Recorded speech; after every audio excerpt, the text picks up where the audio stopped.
Modern అంటే ఏంటి? ఎలాంటి మోడర్న్ గా మీకు నేను కనిపించాను? నేను అప్పుడు కూడా చీరలోనే ఉన్నాను.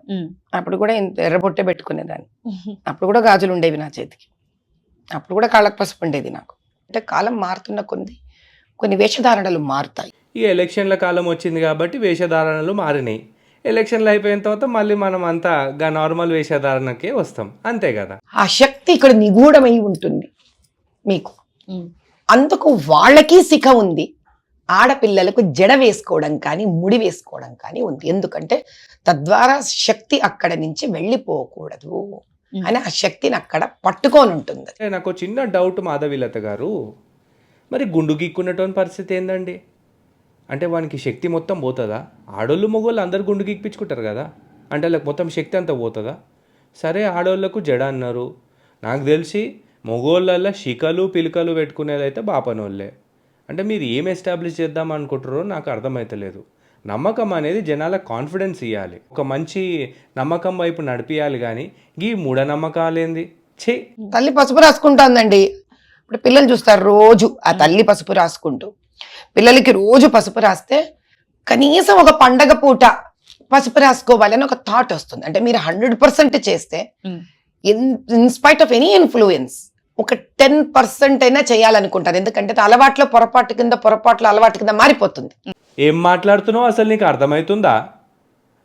చీకటి ఉంటే ఆడికి వెలుతురిని తీసుకొని పోవాలి, కానీ చీకట్లకు పోవద్దు, అంధకారంలోనే ఉండాలి అనేటట్టుకునే నీ మాటలు. పసుపు రాసుకోవాలి. జనాలు పసుపు రాసుకుంటలేరు అని చెప్పేసి దాన్ని తీసుకుపోయి పెద్దోళ్ళ మాటలు, పెరగన్నం మూటలు అని చెప్పేసి ఫాల్తు లాజిక్లకు లింక్ చేస్తావు. కానీ ఒక మాట చెప్తున్నా, సైన్స్తో లింక్ చేసి జనాలకు పిల్లలకు చెప్తే ఎందుకు వినరు? చిన్న ఉన్నప్పుడు తిను బూచోడు వస్తాడు ఎత్తుకుపోతాడని పిల్లలకు చెప్తాము. అది పెద్దగా అయిన తర్వాత వాళ్ళకి తగ్గట్టుగా ఆన్సర్లు ఇవ్వాలి. న్యూట్రిషనల్ వాల్యూస్ ఉంటాయి ఫుడ్లా, ఇవి తినాలి, లేకపోతే బాడీ వీక్ అయిపోతుంది నాన్న అని చెప్పేసి అంటే పిల్లలు ఆటోమేటిక్గా తింటారు. పసుపుది కూడా అదే లాజిక్. నువ్వు నడిపిస్తావు కదా నీ హాస్పిటల్లో కూడా డాక్టర్లు ఎంతోమంది ఎన్నో క్రీములు రాసి ఉంటారు, డర్మటాలజిస్టులు. అందులో కర్క్యూమిన్ అని చెప్పేసి ఒక కెమికల్ ఉంటుంది. అది anti bacterial, anti fungal, antiseptic. Same అదే కెమికల్ పసుపులో కూడా ఉంటుంది. పసుపు నుండి ఆ కెమికల్ని తీసి వాడతారనమాట. సో దానికి పసుపుకి ఈ 3 క్వాలిటీస్ ఉంటాయి కాబట్టి, anti bacterial, anti fungal, antiseptic qualities ఉంటాయి కాబట్టి, న్యాచురల్లీ అవైలబుల్ కాబట్టి పసుపు రాసుకోమని చెప్తారు. గీది వదిలేసి అడ్డమైన సోదంతా చెప్తావు. జనాలను ఎప్పుడైనా కూడా నాలెడ్జ్ వైపు, సైన్స్ వైపు డ్రైవ్ చేయాలి.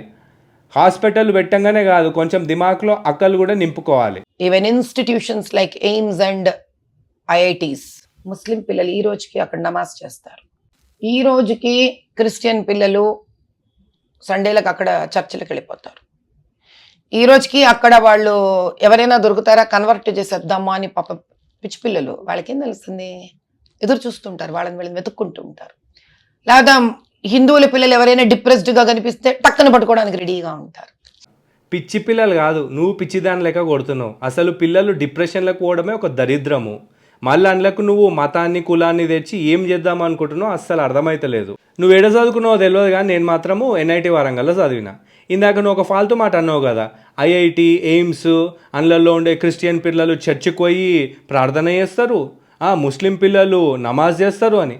నీకు తెలియదేమో, తెలియకపోతే తెలుసుకో. నీ పిల్లలు కూడా చదువుతున్నారు అంటున్నావు కదా IITలలో ఆడ ఈడ. విషయం ఏంటి అని అంటే, నేను NIT వరంగల్లో చదివిన. ఆడ ప్రతి ఏడాది బసంత్ పంచమి రోజు ఖచ్చితంగా సరస్వతి పూజ చేస్తారు. వినాయక చవితి అప్పుడు వినాయకుని పూజ చేస్తారు. 2 సందర్భాలలో విగ్రహాలను పెట్టి ఊరేగింపుతో తీసుకొని పోయి నిమజ్జనం చేస్తారు. ఇది ఈ ఇన్స్టిట్యూషన్స్ కూడా ఇప్పటి నుండి కాదు, ఎన్నో తరాల నుండి మత సామరస్యాన్ని పాటిస్తూ ముందుకు పోతున్నాయి. ఏం మాట్లాడుతూ ఫాల్తు మాటలు. పిచ్చి పిల్లలు కాదు, నువ్వు పిచ్చిదానివి. బిస్కెట్లు వేసి కుక్కల్ని పెంచుకుంటున్నావు కదా, ఆ కుక్కలు వాటి బండారాలన్నిటినీ నేను బయట పెట్టబోతున్నాను. చూసుకుందాం నాడు.